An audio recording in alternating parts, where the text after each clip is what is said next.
Запишем нашу презентацию.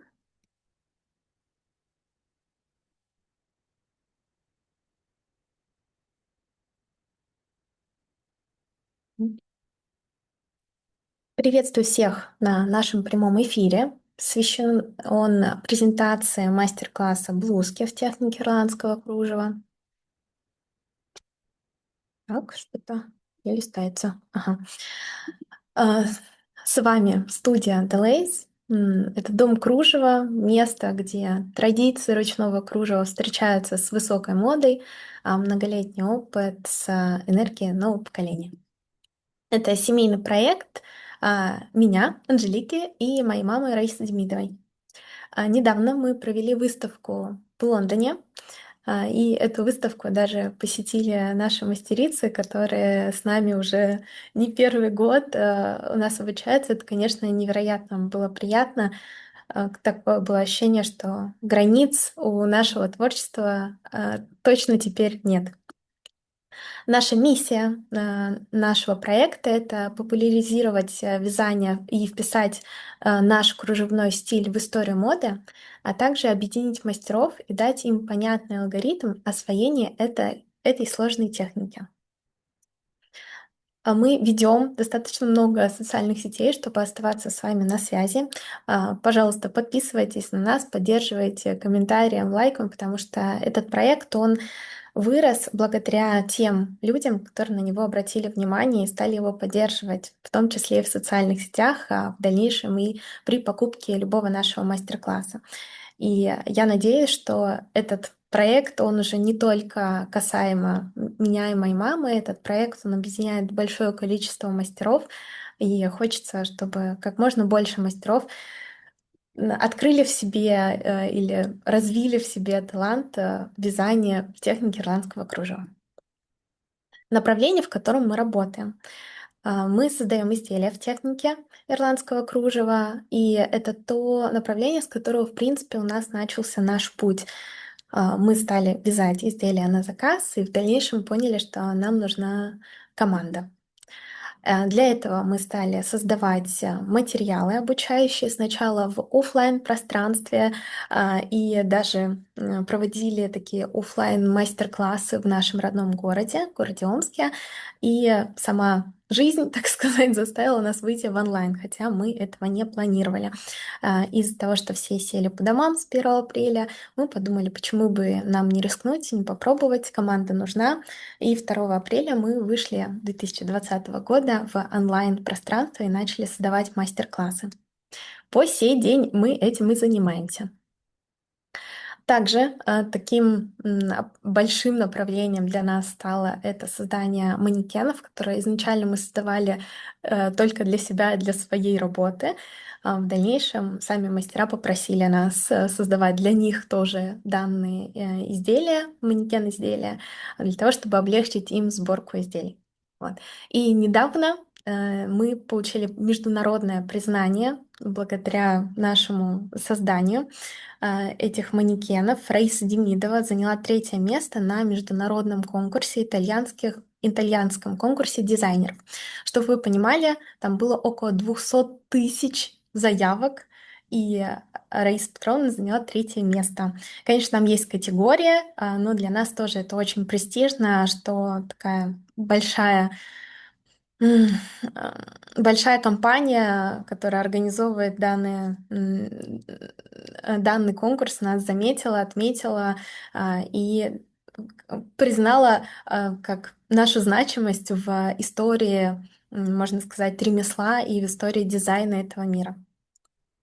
Также направление, которое стало развиваться, можно сказать, само и вокруг нас формироваться, это направление сообщества. Не могу сказать, что это какое-то коммерческое для нас направление. Нет, это больше даже про именно связи, про тепло, про то, что можно обмениваться и обмениваться информацией, объединять людей и продолжать создавать изделия, да, уже, можно сказать, в большом масштабе, потому что, конечно, в команде изделия создаются гораздо быстрее, нежели если мастер создает изделие один. С нами мастерицы достигают высочайших результатов. Кто-то берет наши задумки и как-либо переделывает его под свой стиль, под свой почерк. Кто-то вяжет на заказ, а кто-то вяжет для своей дочки, например, либо для себя. И каждая мастерица, проходя наши мастер-классы, раскрывается, на мой взгляд, с таким своим почерком. То есть ни одно изделие я еще не видела, чтобы оно было идентично и прям точь-в-точь повторено, как, там, например, оригинал. То есть каждое изделие — это такой почерк каждого мастера. Также совсем недавно, благодаря блокировке Телеграма, мы решили для себя создать свое пространство, чтобы не зависеть в дальнейшем ни от каких мессенджеров, ни от каких сервисов сторонних. Мы создали свою платформу. Это место, где развивается творчество. Вы можете присоединиться к этой платформе вот по этому QR-коду, просто наведите телефон, или можете заскринить сейчас и потом QR-код этот считать и зайти, если вы, например, смотрите в записи данный эфир. В этой платформе мы объединили все: обучение, доступы к мастер-классам, общение с куратором и общение между мастерицами. А также Раиса Демидова активно делится своим творчеством на своей личной страничке и публикует туда эксклюзив, то, что, в принципе, мы не выставляем ни в каких других социальных сетях. То есть раньше времени оно появляется там. Например, она работала над кардиганом из шерсти, и такая небольшой вам спойлер: изделие доделано, мы уже провели фотосессию, и совсем скоро, в августе, мы порадуем вас невероятным, прекрасным изделием. Этот эфир, он посвящен марафону, который у нас сейчас проходит с 16 по 19 июля. Марафон — это часть мастер-класса по блузке, то есть в него входят ознакомительные мотивы, с которым вы сможете потом в дальнейшем тоже самостоятельно познакомиться. 16 июля выходил у нас урок по колечку, вчера урок по кольцу Шен, и 18 июля это ожерелье из 4 звеньев. Тема данного эфира — это путь в ирландское кружево от мотива к изделию. И, признаюсь честно, для меня это такой очень важный эфир, потому что он больше концентрируется на теоретической части, которой, на мой взгляд, не совсем хватает нашей индустрии, чтобы достойно создавать изделия, достойно себя презентовать и показывать свое творчество. Это один из самых популярных эфиров и темы, который у нас был разобран когда-то на YouTube. По-моему, либо год, либо 2 назад мы снимали подобный эфир. У него более 20 тысяч просмотров, и я решила пересмотреть, переформатировать уже такой свежий взгляд на нашу теорию и еще раз презентовать вам этот путь, разрисовать, так сказать, его в нескольких этапах от мотива к изделию. И первый этап — это, конечно же, мотивы. Мотивы можно классифицировать по различным направлениям. У нас в рамках наших мастер-классов, когда мы раскладываем именно изделия, объясняем про выкладку изделия, например, это у нас в МК-мастере, у нас в блузке как раз будет такой урок, в брюках, в том же кардигане. У нас есть определенная классификация. Она более такая усложненная, можно сказать, когда вы уже внутри в проекте, когда вы уже понимаете, какой мотив, к чему относится.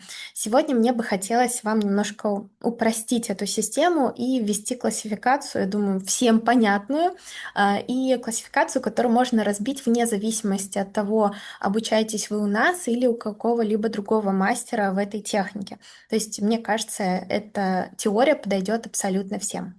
Мы поделим наши мотивы на 3 вида. Это малые, средние и большие. В композиции важно распределить большие и средние мотивы органично. Большие мотивы Вы можете увидеть, как сейчас вот на блузке они выделяются.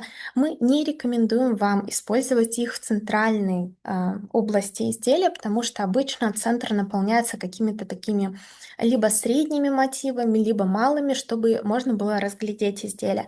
Рекомендую большие мотивы использовать либо вниз изделия, либо наверху, вот в плечевой особенно зоне. К большим мотивам относятся из коллекции Возрождения волна правая и левая, и, конечно же, Коринф-волна левый и правый. Среднеплотные мотивы, к этим мотивам относятся, даже вот так, средние мы поделим тоже на два подвида, это плотные и неплотные, то есть такие разряженные. К этим мотивам у нас относится резной лист, левый, правый, и ионика. Средние разряженные мотивы — это мотивы, в которых сохраняется такая легкость, есть определенное пространство, и вот вы можете увидеть, что к таким мотивам относятся пассифлора и звездные рапаны. И малые мотивы — это мотивы, которые уже такими акцентами помогают завершить нам композицию и, так сказать, являются связующими и дополнительными заполняющими мотивами, которые помогут нам грамотно распределить акценты в самом изделии. Если вы посмотрите, да, вы поймете, что марафон как раз мы чаще всего создаем из малых мотивов. Во-первых, чтобы не было демотивации, если вы сталкиваетесь с каким-то большим сложным мотивом, если он у вас не получится с первого раза, конечно, это может просто демотивировать дальше создавать изделия. А вдруг там, если у меня там один мотив не получился, то как мне получится второй, третий и так далее. Поэтому мы, в принципе, марафоны всегда акцентируемся с малого, и в целом все наше обучение, оно построено от малого до более сложного. К малым мотивам относятся ожерелье с пико или без пико и кольцо шен. Обратите внимание, все мотивы распределены равномерно во всем изделии. Если мы посмотрим, да, по цветам я разбила, чтобы было достаточно удобно увидеть, как эти мотивы распределены по всему полотну изделия, вы увидите, что они распределены равномерно. И это и есть залог такой очень гармоничной композиции. Именно этому пониманию мы учим в наших мастер-классах мастеров. Мастер-класс «Блузка» будет состоять из 6 частей, и первые 5 частей преимущественно посвящены именно изучению мотивов. В первой части вы уже познакомились, там будут мотивы кольцо, пуговка и кулон. Также входит в эту часть листок, кольцо шен, ожерелье, 11 и 4 звена, ожерелье с пико и ионика. Во второй части мы начинаем знакомиться с направляющими мотивами и с симметрией в изделии. Изучим коринф левый и правый, валюту двойной гребешок правый и левый и валюта волна правая и левая. В третьей части коринф волна, рапаны правый и левый, валюта двойная волна правая и левая. В четвертой части продолжаем изучать тропаны. Это тропан звездный правый левый и аккант правый левый. И у нас есть дополнительный мотив брошь малая. Вообще, в принципе, по задумке изделия оно расположено вот здесь по центру. Но мы, когда начали собирать изделия, мы решили попробовать посмотреть, как это изделие будет смотреться без этого мотива. Но так как оно есть в техническом задании, мы этот урок добавили. И пятая часть, она посвящена уже таким центральным мотивам. Это пассифлора малая и пассифлора цветущая, и резной лист левый и правый. И в первой части мы также изучим выкладку мотивов на манекене и как собрать всю композицию. Мотивы в изделии нужны разнообразные. Желательно на одно изделие примерно от 10 до 30 мотивов. То есть перегружать тоже не очень хорошо, но и сделать его слишком таким скучным не хочется. Мне, в принципе, кажется, что ирландское кружево именно интересно тем, что его хочется разглядывать. Мы создали каталог мотивов и сеточек. В этот каталог входят абсолютно все наши мотивы, которые в рамках изучаются любых наших мастер-классов. Это мотивы и на хлопок, и на шерсть. Есть, кстати, и бесплатные мотивы, есть мотивы платные, а также сеточки.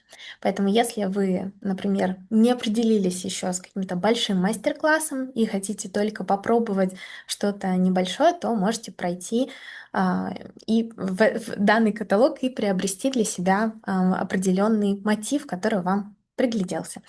Либо посмотреть, например, бесплатные мастер-классы, пройти, познакомиться с нами и тоже добавить, так сказать, в свою копилочку этот мотив в свое деле. Второй этап, путь, так сказать, к формированию изделия в технике ирландского кружева — это композиция. И основой нашей композиции в изделиях мы считаем симметрию. Вернемся к истокам. Я думаю, что всем знаком журнал «Дуплет», мы все по нему учились вязать. И если мы начнем разглядывать подробно те изделия, которые там приводятся как пример, мы увидим такую закономерность, что все изделия имитируют симметрию. Почему именно имитируют? Потому что в большинство изделий, если мы начнем приглядываться, мы увидим, что мотивы подбираются так, что кажется, что в этом есть иллюзия симметрии. И мне кажется, что это такой очень грамотный ход с точки зрения художественного исполнения изделия, потому что гармония и, в принципе, симметрия, она смотрится более приятно глазу человека, потому что мы привыкли, что все в этом мире имеет свою симметричность. Да? У нас есть лицо, и оно симметричное. И чем более симметричное лицо, тем более оно кажется идеальным нам. Конечно, асимметрия вызывает даже больше интерес, но с асимметрией нужно, конечно, научиться еще взаимодействовать и грамотно работать. Наши мотивы полностью симметричные, и у этого есть даже такая, на мой взгляд, немного смешная история того, почему мы пошли именно в симметрию. Когда-то я думаю, что кто давно с нами знаком, да, вы знаете, нас вынудило именно вынудили обстоятельства пойти в развитие, вернее, даже не обучение, а создание изделий именно в такого семейного, не очень, может быть, я как-то пытаюсь корректно подобрать слово, потому что мне не очень хочется и на этой истории останавливаться, потому что хочется преодолевать трудности и, наоборот, быть человеком, который видит плюсы и положительные эффекты от того, в какую ситуацию мы могли попасть. Дело в том, что 10 лет назад, да, представляете, уже 10 лет прошло, Раиса Петровна, у нее были сложности со здоровьем.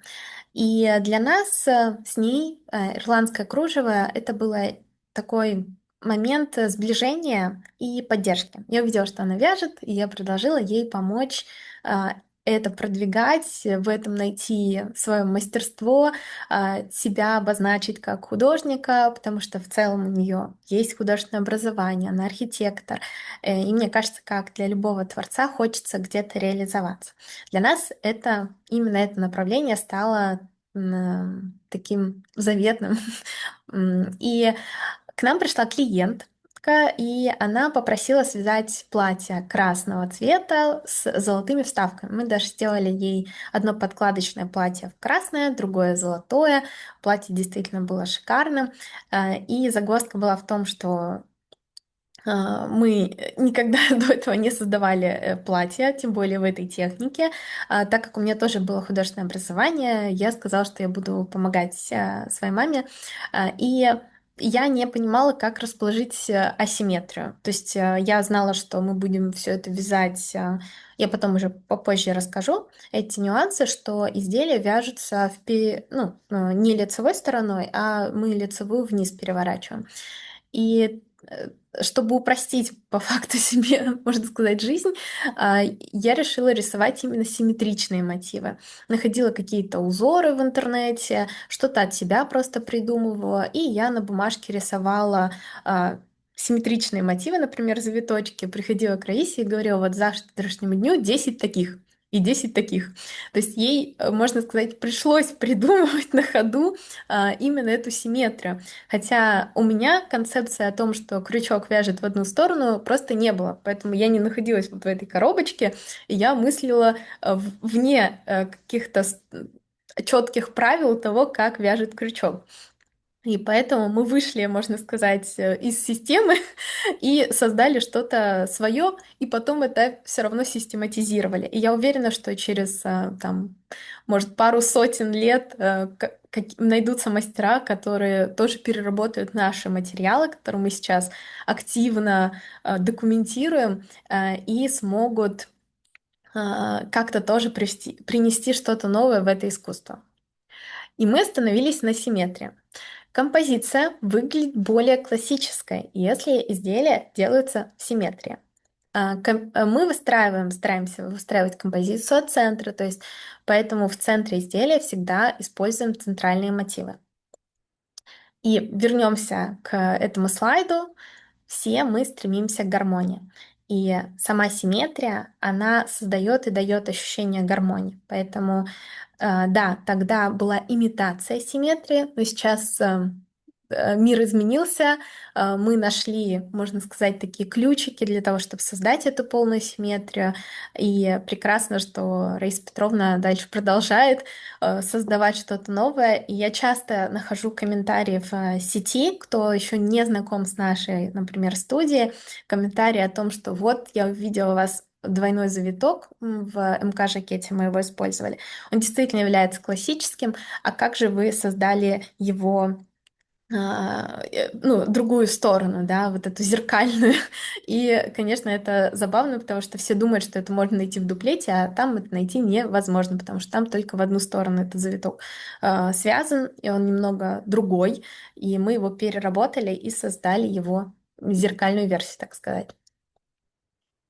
В композиции важны направляющие и свой ДНК. Определяем центральные линии, можно их прочертить мелом. Мы работаем на манекен изделиях. Если вы работаете на планшете, то можете обозначать их мелом также на планшете. Недавно, в 2025 году, я обучалась в школе моды. И там было такое понятие, как ДНК. У каждого бренда есть свое ДНК. Например, если мы разберем Кристобальда Валентиаго, то мы увидим, что у него такой есть свой почерк дизайнера. Это такая пышная юбка и такой даже шлейф, который остается от его платьев и юбок. А если мы разберем там Кристиана Диора, то у него идет силуэт песочные часы. И это и есть такое ДНК, ДНК как почерк дизайнера, который вы просто можете узнать и понять. Вот издалека силуэт идет этого изделия, и вы понимаете, чье это изделие. То есть кто создал, кто сшил данное платье, например. И я понимаю, что в нашем кружеве мы тоже имеем прям свой четкий ДНК. Это симметрия, это кружево, это свой почерк, это свои мотивы авторские. Авторские, мы их сами придумываем. И было, конечно, очень приятно обучаться в этой школе, потому что основательница этой школы, Людмила Нарсаяна, она тоже вязала. И у нас даже в прошлом году случился полет. Школа называется, кстати, Fashion Factory School. Мы летели с Раисой Петровной в Москву. У нас там был такой оффлайн мастер-класс с нашими мастерицами. Очень интенсивно, 2 дня мы изучали теплую Ирландию, сеточки. В общем, было очень продуктивно. И каково было мое удивление, когда мы сели в самолет, я не предупреждала маму о том, что нельзя в самолет брать крючок, потому что это острый предмет, его просто невозможно пронести в ручной кладе. То есть либо это в багаж, либо вот я об этом честно забыла, а она об этом не знала, и поэтому, видать, само пространство ее пропустило сквозь вот с этим чемоданчиком, но больше всего меня, конечно, удивил момент, когда она довязала мотив, и она из своей вот этой косметички, где у нее все клубочки, маленькие крючочки сложены, она достает оттуда ножницы и обрезает ниточку. Это было прям очень мило, потому что я удивилась, как ладно, ладно, крючок пропустили, но как они могли не заметить ножницы, это было очень, ну так смешно в хорошем смысле. Обратно мы все послали доставкой. Но за процесс, за полет до Москвы я дочитала книгу про основательницу данной школы, и как раз она там рассказывала о том, что она вязала спицами, и что именно вязание ее вытащило из очень тяжелой, трагичной судьбы, и помогло открыть двери в мир моды и объединить большое количество учеников ее. И вот я почувствовала в этом очень много такой схожей истории. И за полет мама связала даже целый мотив. Сами Анжелика, мотивы... я не знала, что нельзя Да, я проверить. знаю, что ты не знала, в этом и было забавно. Это и было забавно. Мотивы имеют свой ДНК. И между разными изделиями нашими есть большая разница. То есть какие именно изделия вы выберете для обучения. Сразу предупреждаю, что болеро и жакет — это изделия такие более простые, мотивы тоже вяжутся более проще. А вот изделия уже из коллекции Возрождения — это жилетка, либо вот сейчас блузку мы презентуем вам, здесь уже мотивы более сложные. Поэтому если вы обучаетесь у кого-то, очень вас прошу, пожалуйста, обязательно ну как смотрите на тот момент, чтобы мотивы как-либо сочетались друг с другом. Это правда важно, это поможет вам сделать свое изделие более гармоничным. И также важна сама идея изделия. Когда мы создавали блузку, у меня изначально была идея создать вот какую-то такую юбочку вниз, да, вот, и изначально мы подумали, что мы возьмем сеточку с клонзами. И один из мастеров, она уже связала эту блузку, связала эту сеточку. Когда я увидела уже исполнение вот этой сеточки, я поняла, что это не тот эффект, который мне бы хотелось добиться. Мне хотелось больше такой легкости полета. Эта сеточка все-таки как-то больше так утяжеляла изделие, и поэтому мы решили переделать наш эскиз и взять другую сеточку, это нерегулярную чешуйчатую. Но про сеточки я чуть позже подробнее расскажу. Выкладка. Мы сначала выкладываем композицию именно лицевой стороной вверх для того, чтобы мы могли подвигать, видеть, чувствовать. У каждого еще мотива есть своя фактура, нужно это учитывать при выкладке. И делать так, чтобы вот рядом были мотивы, которые друг с другом сочетаются. Не перегрузить, то есть не сделать там слишком где-то а, много там разряженных мотивов и маленьких, если вы скопом поставите в одно место, то это изделие, оно будет сильно перегружено. То есть оно будет вверху, например, слишком легкое и воздушное, а внизу слишком тяжелое, потому что все там плотные мотивы вы расположите именно вниз. Поэтому здесь всегда старайтесь держать вот эту гармоничную, не знаю, какой-то такой некий баланс, когда сочетаются и разряженные мотивы, и более плотные мотивы, и, как ранее я вам показывала, да, увидели, да, вы, что все распределяется равномерно по изделию. Так. И такая от меня рекомендация, пускай мотивы поживут на манекене какое-то время, потому что мы часто делаем выкладку, мы, конечно, и воодушевлены, мы хотим дальше, чтобы, ну вот именно сейчас брать, начинать создавать изделия, но, правда, лучше пускай 1-2 дня постоят на этом манекене, и вот если вы точно-точно уверены, что вот так хотите собирать, то тогда уже приступать к этому. А пока хочется, чтобы, ну вот знаете, было вот это пространство, что-то поменять, если что-то вам не понравится до сборки. И перед сборкой мы обязательно переворачиваем все мотивы наизнанку и, конечно, следим за симметрией, это очень важно.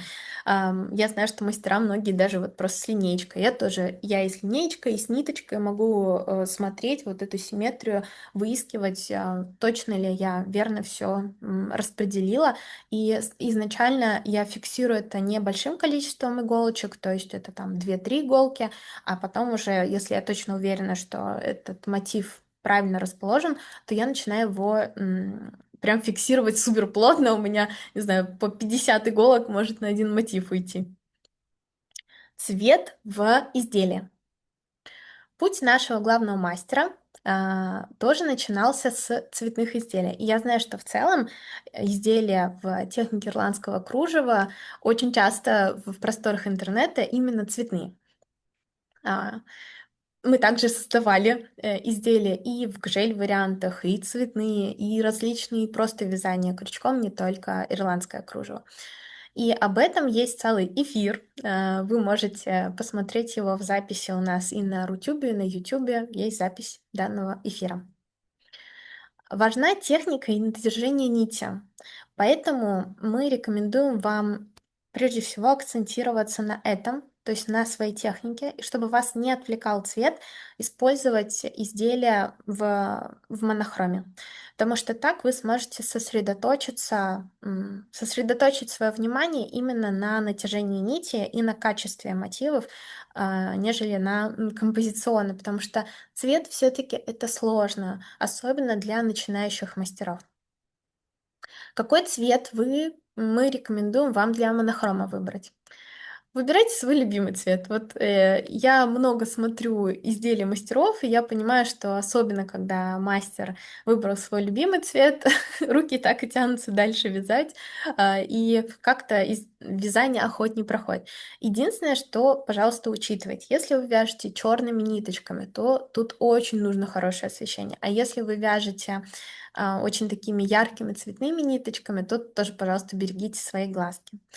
Но в любом случае я понимаю, что вязание, оно будет в удовольствие. Насладитесь этим процессом. Даже если это яркий цвет, всегда можно будет его придумать, как сочетать грамотно с одеждой. И лучше, конечно, заранее понимать, с чем вы будете носить данные изделия, чтобы оно не осталось просто висеть у вас в гардеробе. И сделайте упор на оттачивание своего мастерства.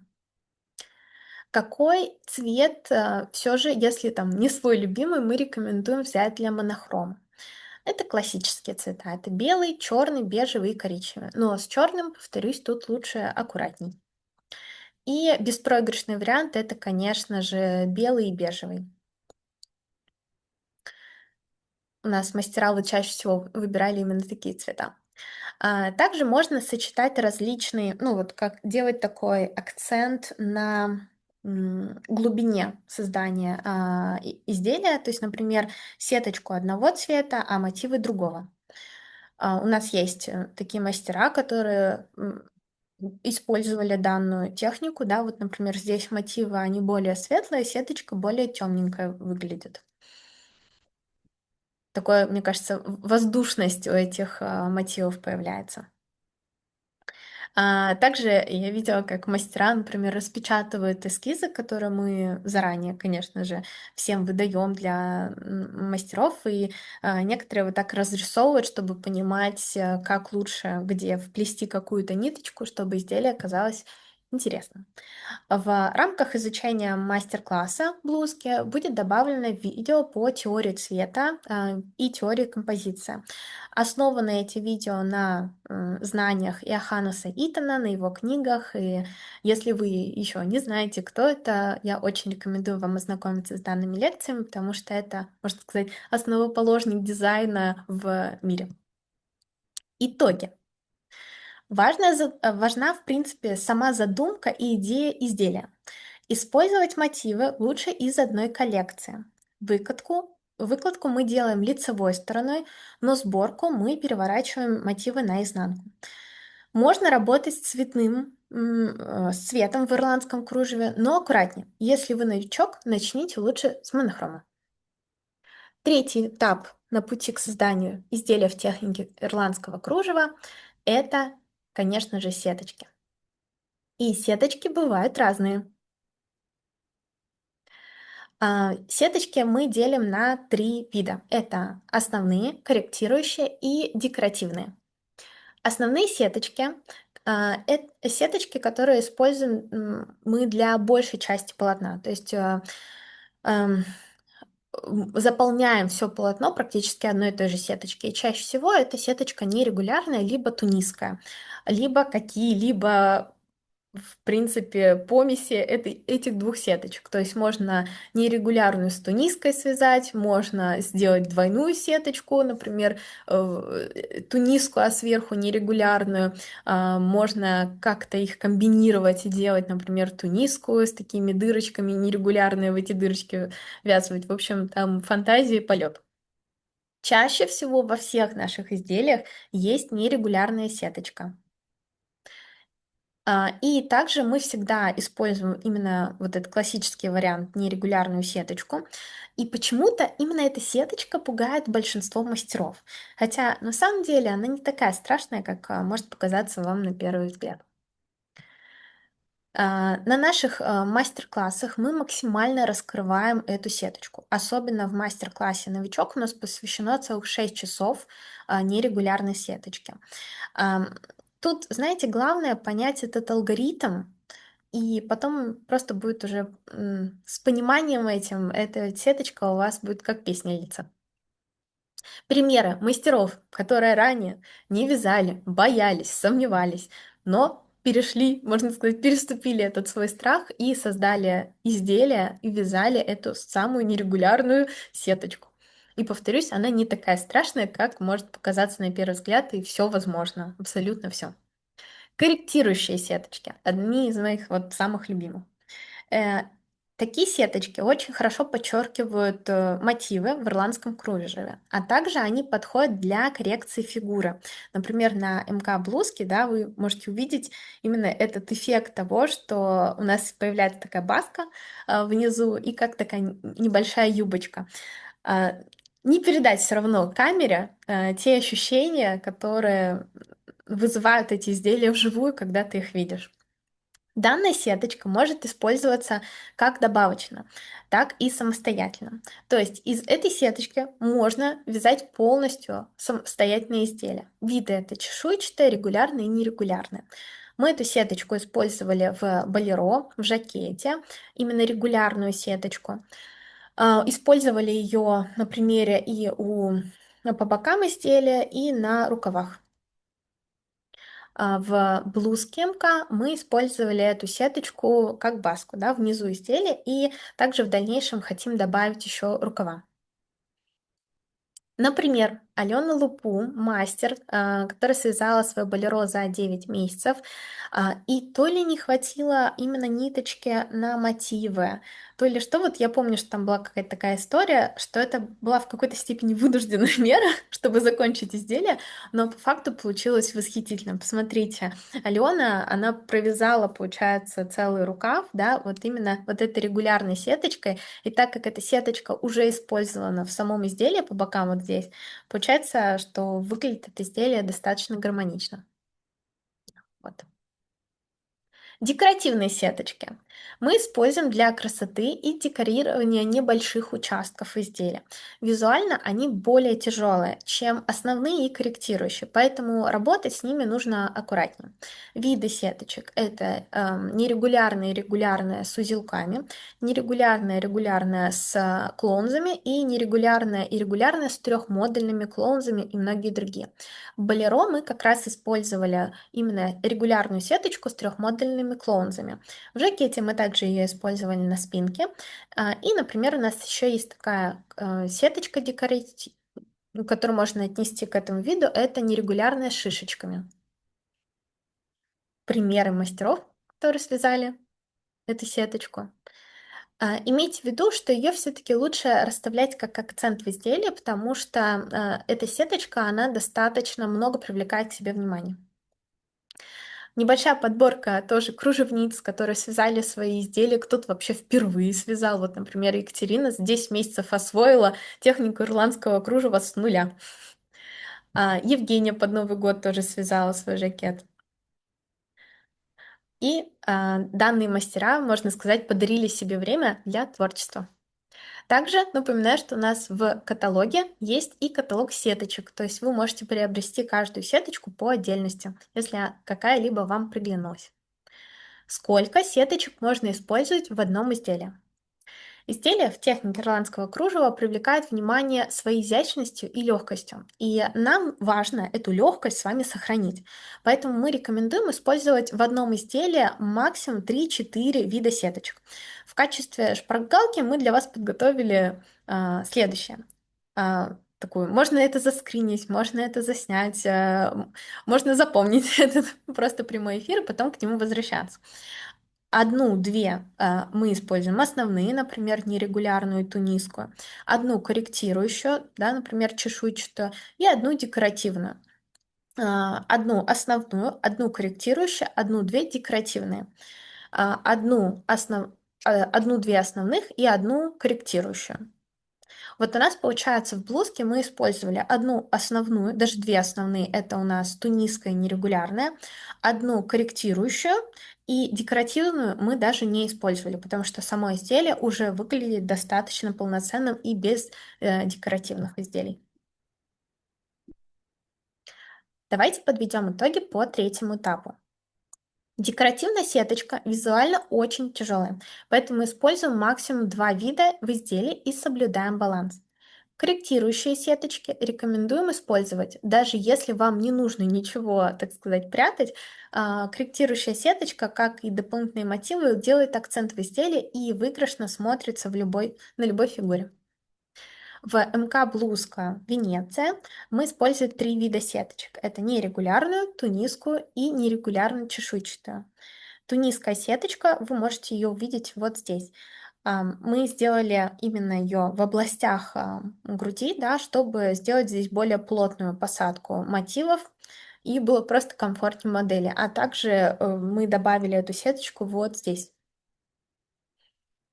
В шестой части данного мастер-класса будет изучены все эти три вида сеточек, а также рукав из нерегулярной чешуйчатой сеточки и как сделать вот такой эффект волны. Да, и, конечно, вот добавим обязательно такой дополнительный урок про чешуйчатую сеточку. Более не просто обучение, да, как создать чешуйчатую сеточку, а как именно сделать на рукаве ее. Продолжительность создания, в принципе, любого изделия в технике ирландского кружева от 2 месяцев до 1 года, может даже еще дольше. От 20 уникальных мотивов входит на каждое изделие. В одном изделии может быть от 150 мотивов, от 200 часов может уйти на создание данного изделия. И цена, конечно, зависит на такое изделие от качества исполнения, от метража, то есть граммов, сколько уйдет на это материала, от сложности эскиза, то есть если вы больше делаете сеточки или вы вяжете более простыми мотивами, несложными, и, конечно, от бренда, который вы выстраиваете, как от такой компании, которую не пытаемся, мы делаем, да, создаем уже команду целую.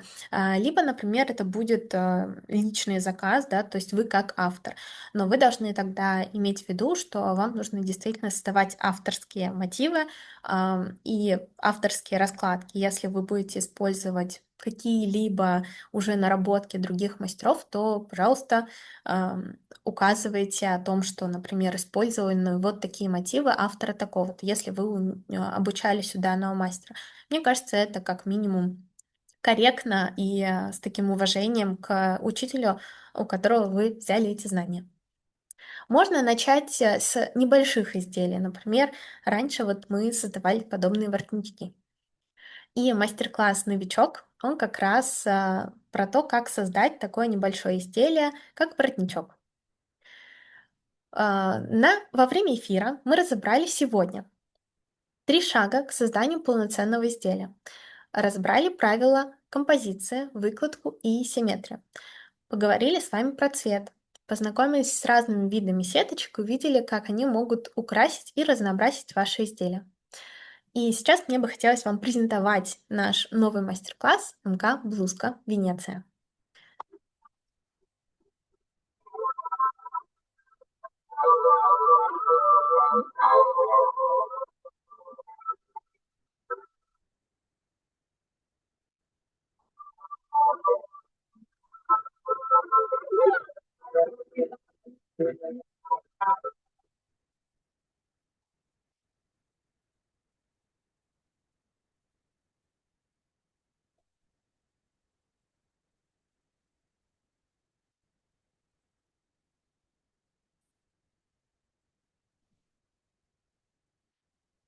Мастер-класс состоит из 6 частей, 29 мотивов, 3 видов сеточек, 38 видео, и, кстати, возможно, будет еще одно дополнительное про нерегулярную сеточку, 29 PDF-файлов, 27 схем. Ну, там есть мотивы, которые не требуют схемы, например, как колечко и пуговка, там не нужны схемы. Эскиз на 44-46 размер, и во время урока по выкладке мы объясняем, где, как можно сказать, сделать прибавки, какие мотивы использовать для этих прибавок, чтобы вы могли, например, увеличить размер или наоборот его уменьшить. То есть какие мотивы можно как-либо сдвинуть и использовать так, чтобы изделие более такого ну, приобрело более маленькую форму. Но тут очень важно, какие ниточки вы будете использовать, потому что данное изделие было собрано ниточками цветное кружево, если я не ошибаюсь. Раиса Петровна, цветное кружево использовали? По-моему, цветное кружево. Да, цветное кружево использовали именно вот на эту блузку. Да, У нас, цветное. это на элементы, а на сеточку мы брали канат.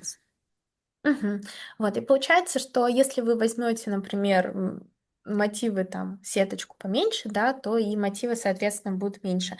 Если вы возьмете, например, пеликан или макси, мотивы будут больше, и, соответственно, по этой же раскладке это будет уже, мне кажется, смело размер 48-50 при такой же раскладке мотивов. Также в наш мастер-класс включены технические задания, то есть есть полное описание, сколько каких мотивов необходимо связать на данный размер. И по окончанию изделия вы получаете сертификат от нашей студии. На всех этапах с вами на связи наш куратор и вся наша команда.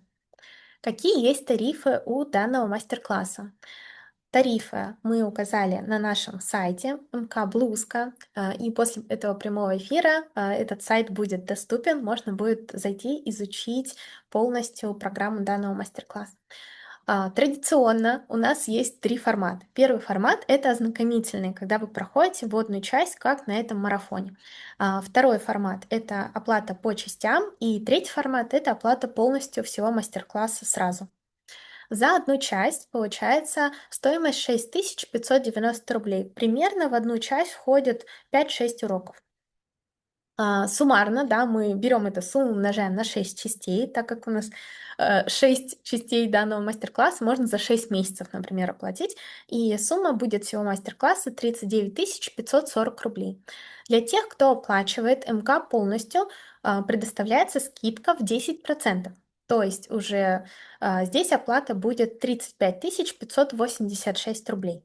И, внимание, для тех, кто прошел марафон, для вас действует дополнительная скидка в 10% и есть возможность получить дополнительно подарок. Если полностью оплачиваете мастер-класс до 23 июля, вместо 35 596 рублей стоимость будет всего 32 028 рублей. И только эти 2 дня, субботу и воскресенье, то есть 18 и 19 июля, для тех, кто оплачивает МК полностью, мы дарим в подарок МК «Новичок» для того, чтобы развеять ваш страх по сборке нерегулярной сеточки. Этот мастер-класс включает в себя 17 видео, 11 часов, суммарно на 11 часов, постановку рук, 7 PDF-файлов, небольшие простые мотивы, эскиз, по которому вы сможете сделать выкладку. И самое главное, это PDF-файл с алгоритмом сеточек. То есть вы поймете именно вот этот алгоритм. Там есть целая схема, по ней просто свяжете, будете в дальнейшем ее применять. И, кстати, этот мастер-класс, он по стоимости практически 3000 рублей. Поэтому по промокоду Венеция вы получаете скидку 10% на МК блузку. И если оплачиваете в ближайшие 2 дня, то еще, пожалуйста, напишите нашему администратору, и она добавит вам дополнительно мастер-класс «Новичок». За часть получается скидка в 10%, вместо 6590 рублей стоимость будет 5931 рубль. Кстати, у нас есть одна мастерица, которая в прошлом марафоне в апреле, когда мы жилетку запускали, она вот решила для себя выкупить именно мастер-классы, части этих мастер-классов с этим промокодом, именно мотивы. По-моему, первые 3 части она выкупила и оставила четвертую, пятую часть, сказав, что потом докупит, когда нужна будет уже сеточка непосредственно. Сейчас я села, буду делать мотивы вязать. Тоже, мне кажется, очень так умный расчет. И с учетом скидки стоимость одного урока получится 242 рубля. Если вы посмотрите наш каталог, то вы увидите, что в основном там цены начинаются от 1500 за мотив, поэтому я думаю, здесь, в принципе, выгода, она очевидна. И также вы можете ознакомиться с отзывами мастериц, которые уже за 6 лет обучения и ведения нами наших мастер-классов проходили, учились, создавали свои изделия. И для меня лично это такой прям самое главное, это то, что у мастериц получается создавать изделия вне зависимости от опыта, возраста, в общем, просто всех объединяет это кружево, и все достигают результата, если, конечно, делают. Вот тут мы только не сможем за вас держать крючок. Тут, кстати, очень интересно, мастер комбинировала мотивы такого бежевого оттенка и белого. Если вот вы увидите эту игру, Лена очень такой интересный ход. И она связала свои изделия за 1 год и 7 месяцев, и этот срок, это тоже нормально. Небольшая еще подборка. Благодаря тому, что у нас теперь есть своя платформа, и каждая мастерица может создать свою страничку, вы сможете с ними пообщаться, спросить у них про их опыт, как вам там проходился данный мастер-класс, были рожики. Но вот МК Блузка — это, по сути, такой первый наш открытый запуск. Я очень надеюсь, что именно мастера, которые в какой-то степени, может, боятся, но очень-очень хочется что-то новое попробовать, придут и начнут проходить данный мастер-класс. Дальше хочется передать э, слово Раисе Петровне, и у нас есть еще здесь вопросы от мастеров. Так, у тебя выключена камера. Здравствуйте всем. Микрофон. Здравствуйте всем. Еще раз хочу вас всех поприветствовать на нашем мастер-классе. На презентации именно мастер-класса блузки. Анжелика все так точно все рассказала, все буквально, ну, я думаю, что здесь даже вопросов не осталось. Но если будут вопросы, мы, конечно же, на них ответим. Вы знаете, очень приятно, что у нас теперь новая платформа, и то, что мы можем с вами общаться в Zoom, вот таким образом мы выходим с вами на связь, где мы можем с вами обсудить вживую какие-либо вопросы в нашем мастер-классе, если вам что-то необходимо именно визуально что-то спросить, либо что-то передать. Вот таким образом. Я думаю, что онлайн-обучение, ну, это дает возможности именно работать с мастером, который от вас далеко. Поэтому здесь вот мы с вами находимся в таком пространстве, где нету вот этих расстояний. Поэтому это вот большая удача именно вот нашего будущего, которое мы сейчас с вами вот переживаем. Поэтому обучение, конечно же, в группе всегда идет быстро. У вас с единомышленниками просто один вот такой общий конгломерат, и здесь вы друг другом делитесь, поэтому и результат очень-очень всегда меня радует результат, который проходит у нас мастер-классы, и, конечно же, изделия, которые потом рождаются после этих мастер-классов. Сейчас мы запускаем именно вот эту вот блузку мастер-класс. Ну, конечно же, это первое изделие, которое связано а, вот именно блузка и первый мастер-класс по ней, поэтому я буду очень рада вашим изделиям, которые будут связаны на этом мастер-классе, и они у нас будут, ну, это первые плоды этого мастер-класса. Поэтому мы очень ждем и очень заинтересованы в том, чтобы у вас все получилось. Я думаю, Да, именно понимаете. так. Есть еще вопросы, которые мастера писали до эфира. Я так понимаю, может быть, не было сейчас там возможности подключиться к эфиру, многие об этом писали, поэтому сейчас предлагаю озвучить эти вопросы. Сможешь ответить? Конечно, Так, мне 62 года, и я только недавно снова взяла в руки крючок. В детстве меня учила вязать мама, потом было как-то не до этого. Но я, честно говоря, очень боюсь начинать. Скажите, пожалуйста, а у вас самой когда-нибудь было такое чувство, как перестать бояться, что не получится с первого раза? Очень хочется попробовать, но страх прямо останавливает. знаете, когда я вязала крючком, для меня крючок это было просто определенное вязание, как и спицами. Ну вот мало чем отличающие друг от друга. Но в момент, когда вот пришло уже осознание, что крючок это что-то особенное, я никак не могла найти к нему подход, если честно. Я никак не могла понять, вот что может быть такое, чтобы сделать именно графический элемент.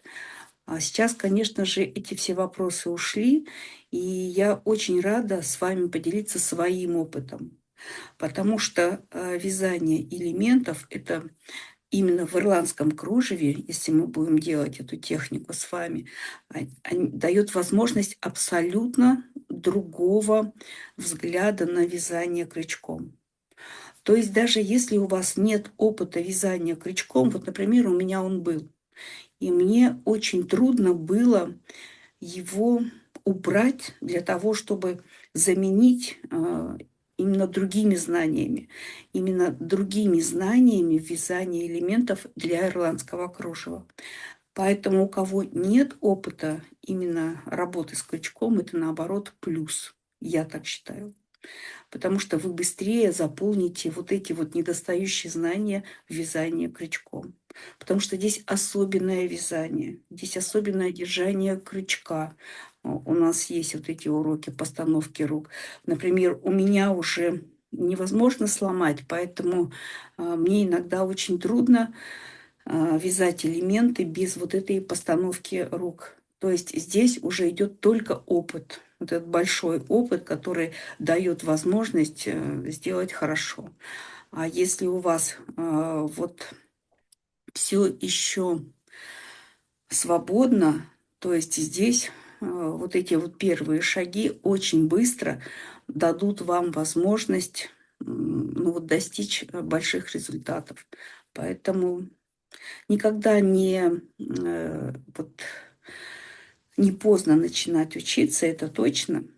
И результаты всегда будут великолепны, если вы просто идете вот этим путем, вот этой дорогой, которую вы выбрали, и обязательно результаты будут. Посмотрите, конечно же, еще зависит от каждого мастера. Кому-то быстро подаются все вот эти новшества, все это обучение, для кого-то это сложно. Вот. Но мне всегда радует успехи мастериц, которые впервые вообще занялись ирландским кружевом. Кстати, у нас Олеся, она выросла, наш куратор Олеся, она выросла именно с нами. Она пришла к нам на наши мастер-классы, на первые мастер-классы ирландского кружева. Но сейчас у нее настолько такой большой опыт. Смотрите, так быстро вырос человек, который своим опытом уже пытается делиться с другими. И я думаю, что уже есть те ученицы, которые именно воспитала Олеся, именно с ирландским кружевом. Поэтому учиться никогда не поздно. И если то, что вы делаете, оно обязательно даст плоды. То есть просто начать, Ну да, как да, побороть страх. да, У страха глаза велики. ну да, все начинается с первого шага. Но то, что вы уже пришли к нам, это уже первый шаг. Поэтому это только вот Да, поэтому обучение. так и называется марафон, первый шаг в ирландское кружево. Да, Да. точно, точно. Вы, кстати, правильно сделали вот такое название, которое "Первый шаг". Он всегда где-то в моей голове, а вы его поймали и вот сделали. Ну, то, что, обучение, в команде быстро, то и наша команда, она как бы вот, с одним мозгом. Поэтому все, что мы делаем, все одинаково. Так, следующий вопрос. Девочке очень хочу связать внучке такую блузку для выпускного. Она у меня очень любит вязаные вещи. Кстати, это сейчас тренд вообще, особенно среди молодежи. Поэтому, когда мы увидели эту блузку, подумали, что будет очень интересно смотреться. Немного боюсь, что эту красоту растяну на год, а выпускной уже в следующем году. Да, вот получается где-то в июне, ну вот получается, да. Так, и сколько примерно времени уходит на такую блузку? Есть, если вязать понемногу, по вечерам, реально закончить за год.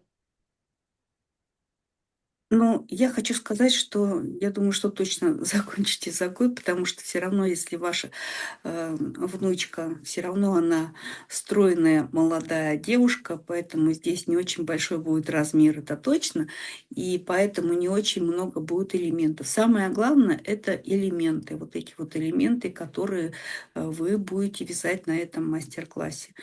А, Конечно же, сборка — это важно, но она делается настолько быстро, что, я думаю, что вязание на манекене, вот сейчас я сделала выкладку, тоже жилетки из этих же элементов.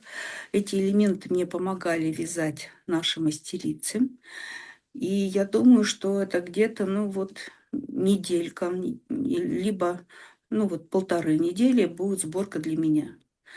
Вот. Поэтому здесь, конечно же, опыт. Но даже если вы только начинающий, м, там просто надо будет, ну, чуть больше времени. Здесь нету таких больших, важных таких каких-нибудь конструктивных, мероприятий, а здесь просто именно работа. Работа, работа, работа. Та, которая вам понятна. Вот это самое главное. Когда что-то непонятно, мы, конечно же, комплексуем, и время тянется для нас очень вот, растянуто, поэтому мы можем, конечно же, не успеть. А когда все понятно, и это только чисто технически, вот, например, вы на этом марафоне знакомились с элементами. Я видела, что, эти элементы, например, кольцо шен, для кого-то она непонятная. Ну, конечно же, сначала надо познакомиться с элементом для того, чтобы его связать. Но знакомиться вот через, какие-то ошибки, через какие-нибудь перевязывания — это и есть знакомство с элементом. На это, конечно же, уходит время. Но когда вы уже будете знакомы с элементом, вы сможете очень быстро связать. Я хочу сказать, что это не первое наше изделие, блузка. У нас будут и другие красивые изделия из этой же коллекции, с этими же элементами. Поэтому знакомьтесь сейчас с этими элементами. Я думаю, что а, мы сделаем красивую коллекцию. Анжелика у нас как раз занимается раскручиванием этой коллекции, коллекции возрождения. Поэтому чем больше вы быстрее познакомитесь с новыми элементами, тем быстрее вы будете вязать новые изделия. Поэтому я думаю, это реально связать за год точно. Это только элементы, и потом идет сборка. Так что маленькое изделие можно будет связать точно за год. Ага, а мне еще кажется, что в целом там главное изучить, какие мотивы. Я просто техническое задание помню. Помню, что там мотивов на самом деле не так много. Вот там очень много занимает пространство именно чешуйчатая нерегулярная сеточка. Прям очень много его занимает. Поэтому там совсем мало мотивов. Возможно, вы все мотивы уже до Нового года свяжете, а в дальнейшем просто будет у вас сборка и все получится. Прям не переживайте, правда, все будет хорошо. Я думаю, что внучка будет вообще самая прекрасная на этом выпускном, потому что когда я появляюсь в кружеве где-либо, меня вот так все разглядывают. Все идут, меня трогают, все разглядывают. Всем всегда интересно, потому что это, конечно, очень эксклюзивные изделия. Так, следующий вопрос. А еще я Да? помню Тамару, которая, помнишь, у нас тоже пришла к нам вязать. Она связала Жакет? кет и болеро. Помнишь Да, Тамару? для дочки, да. Да. И она тоже впервые это делала и сделала ну, настолько великолепно, что у нас вот есть видео-рилсы именно о ее изделиях. Очень красиво. И тоже у Да, нее впервые эти изделия. он, по-моему, там больше, чем на 100 тысяч, что ли, что-то такое залетел, там его история. Был прямой эфир, и она рассказывала, как она не верила, что не получится. Все плохо, все плохо. У нас были прямые эфиры, мы ее поддерживали. Я говорю, ничего не получится, ничего не получится. И в итоге целых два связала. И сейчас еще и теплую Ирландию она вяжет для дочки. В общем, шикарное изделие. Следующий вопрос. Мне 38 лет, вяжу всего около года. Сначала радовалась даже самому простому мотиву. Честно, могла потом полвечера на него смотреть и думать, неужели это я связала? Но иногда все равно, конечно, путаница. Не всегда могу понять, как вязать. Если у вас какая-то дополнительная информация или помощь, насколько подробно вообще вы разбираете именно мотивы? А у нас, если есть какие-то вопросы, мы можем даже фотографировать, ну, как мы раньше делали.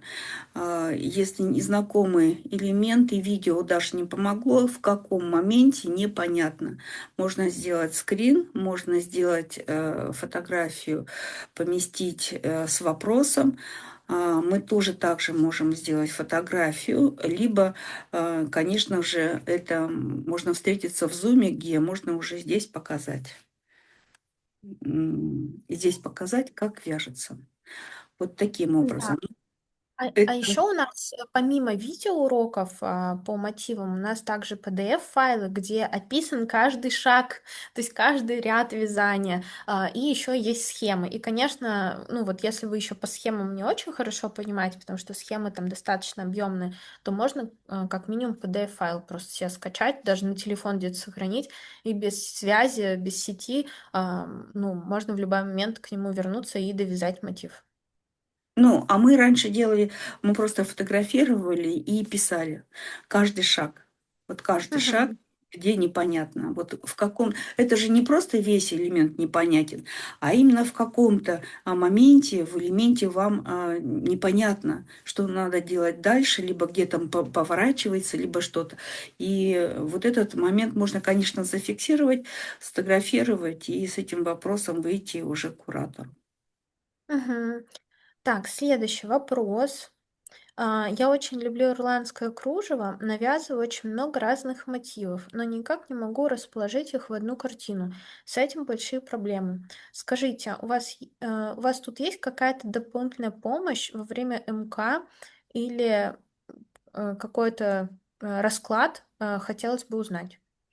Расклад Таро. Ну, ну, Расклад, ну, конечно. изделия, конечно, мы, в принципе, себя позиционировали и позиционируем по сей день, как студия, которая систематизирует, структурирует и объясняет прям доходчиво от самых простых до самых сложных нюансов в этой технике. Поэтому у нас, собственно говоря, такой великолепный, на мой взгляд, результат, потому что уже более 200 изделий связано под нашим кураторством, можно так сказать. То есть мастера переступили вот этот страх сборки, сеточки, выкладки и начали действительно создавать свои изделия. Во многом помогает манекен, но я думаю, что и с правильным техническим заданием вы сможете также расположить свои мотивы. Тут главное убрать страх перед сеточкой. А еще у нас, когда была выкладка на манекенах, мы выделяли час для каждого ученика, который он обсуждал выкладку на своем манекене с куратором, если ты помнишь. Да, А, была да, мы практика. просто разбивали этот час, например, на 20 минут на несколько моментов. Вы делаете выкладку, фотографируете, присылаете куратору, он смотрит, передвигает, дает какие-то рекомендации, где у вас можно что-то, какой элемент можно перенести стрелочками куда. И после этого переноса вы опять фотографируете, опять посылаете, то есть проверить вашу работу, как вы перестроили свои элементы выкладки. И здесь опять же, это вот до того момента, покуда вам и куратору не понравится, либо не понравится, и дальше тогда продолжить, если не понравится. То есть до результата. Таким образом, у нас, вот если вы видите, у всех выкладка, ну, идеальная. Мне Мгм. нравится то, что здесь еще такие моменты, то, что у нас есть выкладка, мы своими элементами подчеркиваем фигуру. Поэтому она и выглядит как законченное изделие уже по выкладке. Да. Следующий вопрос такой объемненький. Я давно слежу за вашим творчеством, хочу поделиться наблюдением. Раиса Петровна, вы действительно помогаете мастерам, как я, помогаете вывести хобби на новый уровень. Недавно мужу показала, что вы провели выставку в Лондоне. Я была очень рада за вас. Прошла мастер-класс «Толстушка», связала небольшое изделие и сейчас думаю о тонкой пряже. Насколько тонкая пряжа сложнее, чем толстая? Получится ли освоить и побороть этот страх, наверное, перехода, да, вот от толстой к тонкой. Я вижу одна в семье, никто особо не интересуется этим. И когда показываю готовые мне мотивы, говорят, ой, красиво, и все. А мне иногда так хочется с кем-то обсудить сам процесс. И я вас нашла совсем, ну, относительно недавно. Теперь очень надеюсь, что здесь есть такое настоящее сообщество, где можно общаться, задавать вопросы и поддерживать друг друга. Но скажите, пожалуйста, как долго я могу находиться в этом пространстве после регистрации? Тут по технической части я отвечу. Мы пространство не закрываем, то есть у нас действительно есть там небольшое ограничение по доступу к мастер-классам, но само пространство, я надеюсь, будет жить, пока живы мы и пока мы занимаемся данным проектом. Поэтому там нет какое-то ограничения, мы вас не удалим, и вы будете в этих общих чатах, например, вот по толстушке, если вы проходите, да, и вы сможете там задавать вопросы и также общаться дальше с мастерицами. А также у нас есть такая единая большая группа, называется «Мастерская», и туда добавляются каждый мастер после покупки какого-либо мастер-класса. То есть там все-все-все-все собраны, есть даже единый такой большой общий чат среди всех мастеров. На данный момент там уже почти 700 человек на платформе, то есть это такой весомый капитал рук мы сформировали и смогли объединить в одном месте. А вот про переход от тонкой пряжи от толстой пряжи на тонкую пряжу, тут лучше Раиса Петровна сориентирует. Ну, у нас был переход от тонкой пряжи к толстой пряже. Он оказался очень эффектным, потому что с теми знаниями, которые у нас были по тонкой пряже, мы перешли в толстую пряжу, поэтому это был какой-то новый глоток воздуха, который, новый глоток вдохновения, который вот дал результат именно новых элементов теплой Ирландии. Мы начали новую именно коллекцию с новых элементов для толстой пряжи. Но если переход делать от толстой пряжи к тонкой пряже, я думаю, что вы поймете абсолютно, есть абсолютно другие какие-то вот границы, грани для вязания. Тонкая пряжа, конечно же, это не толстая пряжа, и здесь совсем другие правила вязания. Потому что я помню, как я переходила именно на толстую пряжу, а там толстая пряжа – это шерсть, и там есть свои законы, которые надо было вообще все пересмотреть. То есть здесь уже более такое, как бы простое вязание, из сложного вязания в простое, из простого в сложное. То есть здесь очень интересные моменты. И еще такой эффект отдыха. Вот я для себя нашла отдыхом, потому что когда ты зацикливаешься в одном, например, в сложном, и ты уходишь, и уже вот уже нету уже отдыха. И когда мы перешли в теплую Ирландию, я поняла, что я маленечко отдохнула. Поэтому вот такие переходы для меня как отдых. Я думаю, что и для вас тоже будет. Это новые открытия. Когда идет что-то новое, когда вы видите вообще вязание, которое вы раньше не делали, для вас это тоже будет как отдых. Потому что все новое всегда очень быстро идет, и вас оно будет мобилизировать, и вы будете получать много-много сразу знаний, и это будет, кстати, отдыхом. Потому что Мгм. монотонная работа без каких-нибудь мыслительных действий, оно э, ну, вот просто вы будете уставать от этого, от монотонной работы, которой вы уже знаете, и вы ее просто все уже поняли, вы ее вот там уже просто чисто идет на технике. И вот от этого можно устать. А когда что-то новое, то тогда вы просто получаете новый заряд какой-то эмоций, каких-нибудь там э, вот э, знаний. И поэтому здесь, я думаю, что будет для вас очень даже интересный такой переход. Поэтому делайте, делайте.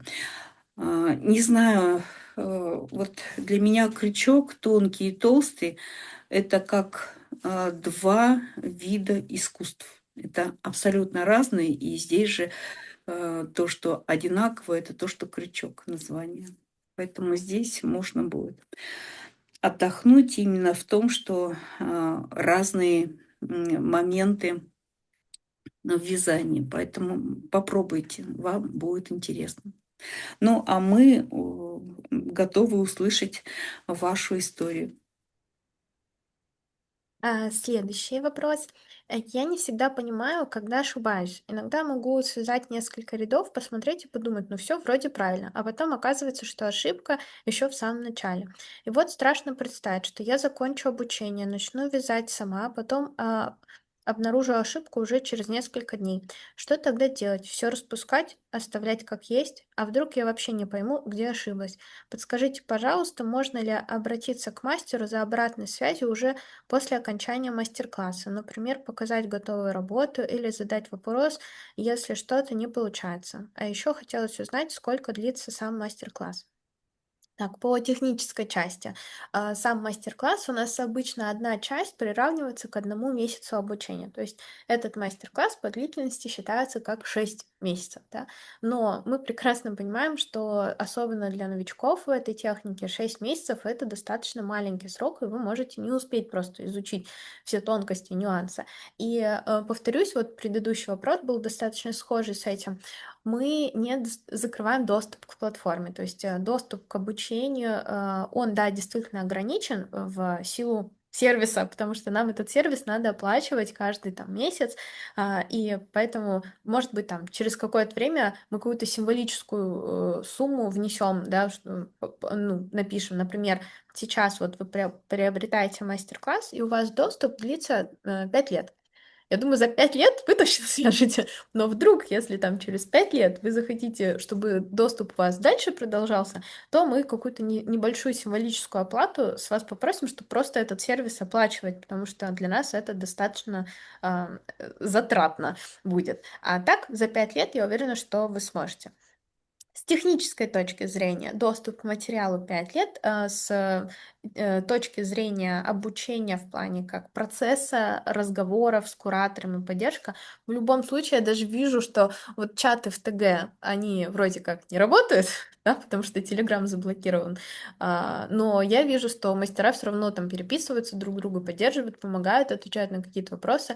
Частично уже все перешли на нашу платформу и там продолжают, и в комментариях писать, и даже уже не ждут там, когда куратор именно ответит, они уже сами друг другу быстрее отвечают, потому что мы такое создали пространство, где мастера мастер мастеру друг, да, где мы начинаем помогать, и, может быть, уже там мастер с этим вопросом сталкивался. У нас, я даже вот недавно видела, там был очень классный такой вопрос, что помните, на прямом эфире мы там обсуждали попробовать такую-то ниточку для там теплой Ирландии. Я попробовала, скидываю фотографии, отстой, типа, не давайте не делать это, у меня получилось не очень, давайте теперь вот на этой ниточке эксперименты проводить. То есть мы таким образом друг другу ускоряем вообще жизнь, вот это наблюдение за процессом творческим. Ведь если бы мастер не связал эту блузку ранее, до нас, да, по нашему техническому заданию, с этой сеточкой клоун, я бы не увидела и не поняла, что моя задумка, которую я изначально хотела, она не сможет реализоваться. То есть вот у меня было представление, что мы сможем, но я поняла, что сеточка тяжелая будет. Изначально ту, которую, помнишь, изначально мы же другую планировали, даже в эскизе она нарисована другая. А тут я понимаю, так, надо другую пробовать. И тогда Раиса Петровна принесла небольшой образец, вот этой нерегулярной чешуйчатой. Я давай ее прикладывать и говорить, вот посмотри, а как тебе вот этот эффект, да, вот такой скомканный немножечко. И мы тогда решили с ней, надо вот так пробовать делать. Не знаем как, не знаю, как получится, не получится, но надо пробовать. Поэтому здесь вы вступаете, вы здесь остаетесь, тут нет ограничения. Напишите через год. У нас некоторые мастера по 2, по 3 года делают свое первое изделие. Ну вот у всех свои дела, да, и мы понимаем, что для большинства людей все-таки это хобби, это пока, ну, то есть неполноценный заработок, карьера, и вы не сможете там уделять этому по 8 часов в день, если вы, конечно, не на пенсии. Но в дальнейшем, конечно, мы не закрываем этот доступ, мы не говорим так, все, время закончено, выходите, вам не отвечать даже не будем. Мы даже в комментариях во всех соцсетях, мы везде всегда отвечаем, и вы всегда можете нам написать на почту. Вот. Кстати, info@delays.studio. Раиса Петровна. Ну, ты все ответила. Я думаю, что здесь уже полностью закрыт вопрос. Конечно же, мы всех поддерживаем, у кого есть вопросы. И я думаю, что для всех, кто даже задает эти вопросы и кто не задает эти вопросы, у нас у всех вопросы одни и те же.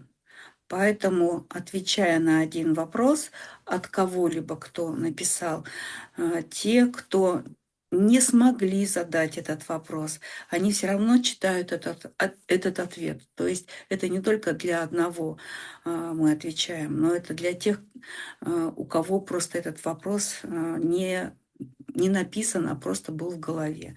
Поэтому таким образом этот ответ получают все, не только один мастер. Мгм. И я еще вот отвечу на самый такой тоже часто популярный вопрос. Можно ли обучаться у нас, если вы не в РФ? да, то есть если вы за границей, как оплатить мастер-класс? Оплата возможно только не через кассу, хотя у некоторых даже получается иногда и через кассу. Вроде касса должна работать с зарубежными картами, но мы видим, что это не всегда происходит. Поэтому, если вы хотите оплатить мастер-класс, просто смело пишите нам на почту. Мы все контакты оставим внизу описания к этому видео. И также вы всегда можете написать нам, и мы организуем оплату через счет PayPal. Ой, так, кто-то пишет мне. И можно будет и доступ мы уже предоставим тогда просто не через автоматическую оплату, как в кассе, а именно через ручную. То есть вы оплачиваете, мы видим оплату, и мы открываем вам доступ. Только для этого вам нужно будет обязательно зарегистрироваться на нашей платформе. Так. О, как раз спросили: "Добрый день, Анжелика, как мне присоединиться к вашей новой платформе?"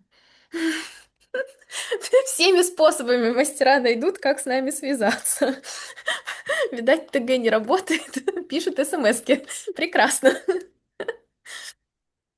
Если нет вопросов, предлагаю завершать наш прямой эфир.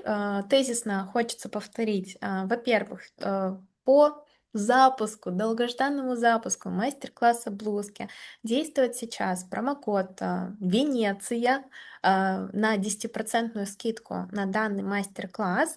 Как можно оплатить частями, так можно и оплатить полностью мастер-класс, и у вас тогда скидка будет еще больше, потому что при полной оплате еще дополнительно 10% скидка действует.